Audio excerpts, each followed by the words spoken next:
नमस्कार, मैं आर.के. सिंह, आवाज से आगाज तक।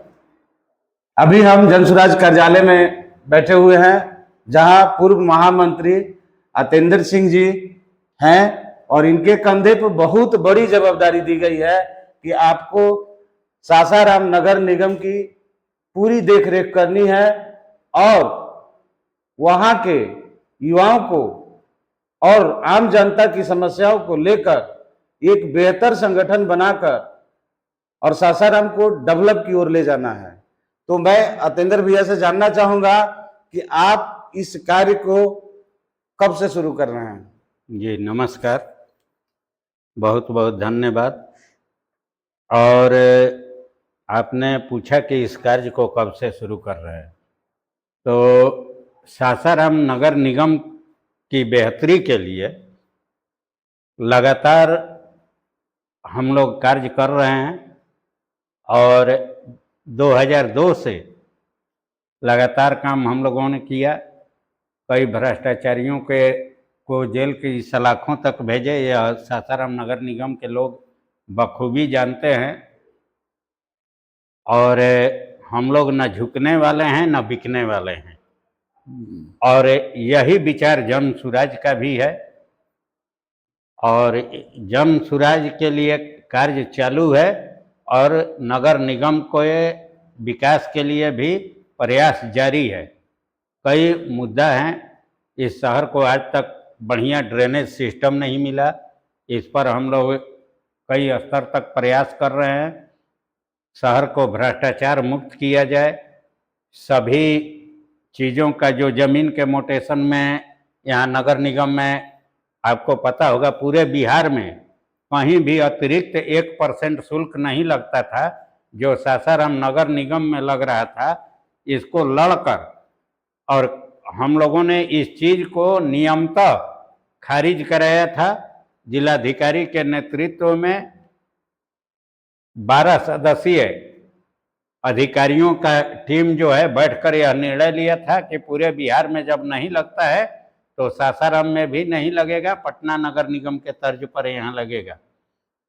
वर्तमान में जो बोर्ड बना, इसमें भी बैठे लोग पुनः अपने निजी लालच में लोगों पार्षदों को बरगला करके उस चीज़ को लागू कर दिया। इस पर भी हमारी लड़ाई चल रही है कानूनी रूप से, और ज़रूरत पड़ेगा तो बहुत जल्द जन सुराज के बैनर तले एक बड़ा आंदोलन नगर निगम के दुराचार के, भ्रष्टाचार के, व्यभिचार के खिलाफ किया जाएगा और निश्चित रूप से सासाराम नगर के वासियों को नगर निगम के अत्याचार और भ्रष्टाचार से मुक्ति दिलाई जाएगी। कुछ ऐसे भी मुद्दे होंगे सासाराम शहर में, क्षेत्रीय जो होंगे, जो कि प्रतिनिधि उस पर ध्यान नहीं दे रहे हैं, जो अभी फिलहाल प्रतिनिधि हैं सत्ताधारी पार्टी द्वारा, चाहे वो नगर निगम का हो चाहे वो पार्टी द्वारा हो।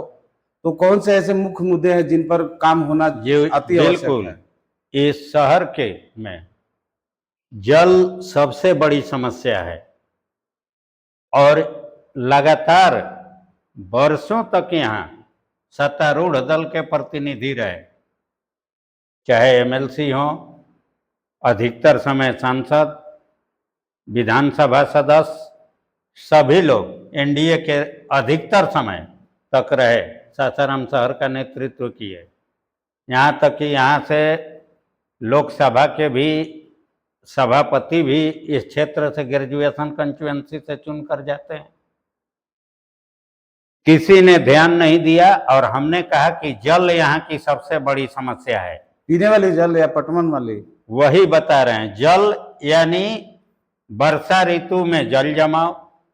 एक तरफ वर्षा ऋतु में लोगों के घर में जल जमाव होता है, नालियां बजबजाती हैं, नालियों के गंदे पानी, शौचालय का गंदा मतलब जो उसका अवशेष है लोगों के आंगन में तैरता है, और दूसरी तरफ पेयजल की समस्या।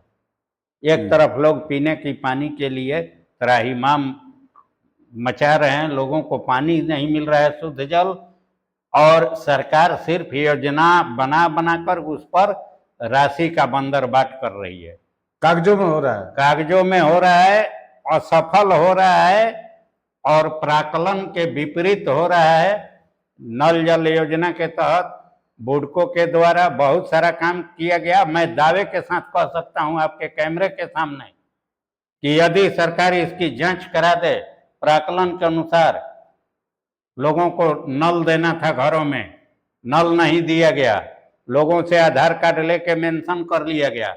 अगर इसकी जांच करा दिया जाए तो 10 करोड़ से ऊपर का घोटाला इसमें निश्चित रूप से उजागर होगा। अगर सरकार को चैलेंज करता हूं कि हिम्मत है तो इसकी जांच करा ले।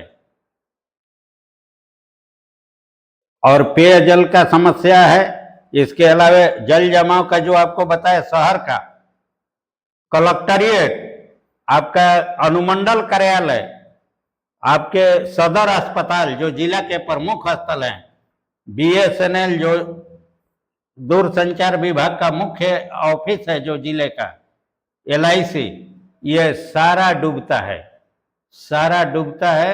4 महीना तक जल जमाव रहता है शहर के पूर्वी क्षेत्र में।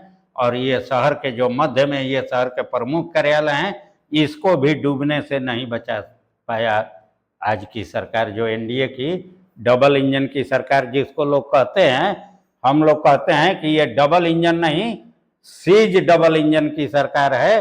और सीज इंजन आप भी जानते हैं कि 2 नहीं 4, 5, 10 भी लगा दीजिएगा तो वह केवल धूल धुआं और प्रदूषण ही पैदा करेगा, वह कोई समाधान नहीं करेगा। अभी तक तो सीज सरकार थी, अब तो फ्यूज सरकार हो गई। जी बिल्कुल। अभी तो हमारे माननीय नेता ने जो सवाल पहले तो लोग तो चुनाव में जाते थे, लोगों का डर था, अब तो बिना चुनाव लड़े सत्ता में जा रहे हैं। बिल्कुल। और एक बार नहीं 2-2 बार। जी, एक बार नहीं 2-2 बार। लोग ध्यान नहीं दे रहे। हमारे इस क्षेत्र से ही जो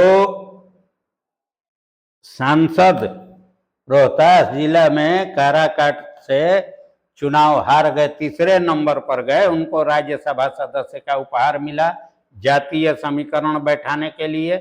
ये लोग कहते हैं कि जात पात हम लोग नहीं करते हैं, कहते हैं कि कटोगे तो बटोगे, क्या क्या जुमला देते रहते हैं, लेकिन लोगों को बांटने का काम ये लोग करते हैं। जातीय समीकरण बैठाने के लिए जो 3रे नंबर पर चुनाव हार गया, उसको राज्यसभा में भेजा गया। उनके बेटा को बिना चुनाव जीते मंत्री बनाया गया।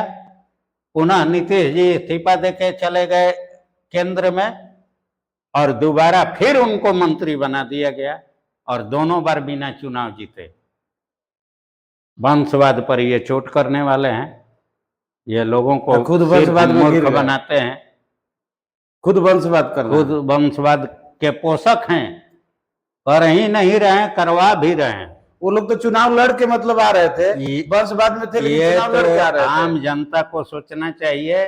और भारतीय जनता पार्टी के और NDA के जो कार्यकर्ता हैं, जो अपना खून पसीना बहाकर, और उसमें कई लोगों को मैं जानता हूं, विद्यार्थी परिषद RSS से लेकर और भारतीय जनता पार्टी तक का उम्र अपना गुजार दिए, और आज तक उनको पंचायत और प्रखंड अध्यक्ष का जिम्मेवारी नहीं मिला। लेकिन मंत्री जी का बेटा मंत्री हो गया बिना चुनाव जीते। जो वार्ड का भी चुनाव जीतने का जिनको अनुभव नहीं है, वार्ड चलाने का एक्सपीरियंस नहीं है, जी, जिन्होंने राजनीति में कदम भी नहीं रखा था और बस आए और पद लेके गए। चलिए, इसी मुद्दे के साथ बहुत बहुत धन्यवाद। आज पूरा बिहार हतोत्साहित है। मंत्रियों की बंदरबाट और रेवड़ी की तरह पदों को बंटवारा करने से लेकर निचले स्तर के काम तक, चाहे वो शिक्षा विभाग हो, चाहे स्वास्थ्य विभाग हो, चाहे एग्रीकल्चर सेक्टर हो या इंडस्ट्रियल सेक्टर हो, हर विभाग में बंदरबाट जैसे कार्य किए जा रहे हैं, जिससे आम जनता को काफी तकलीफों का सामना करना पड़ रहा है। धन्यवाद।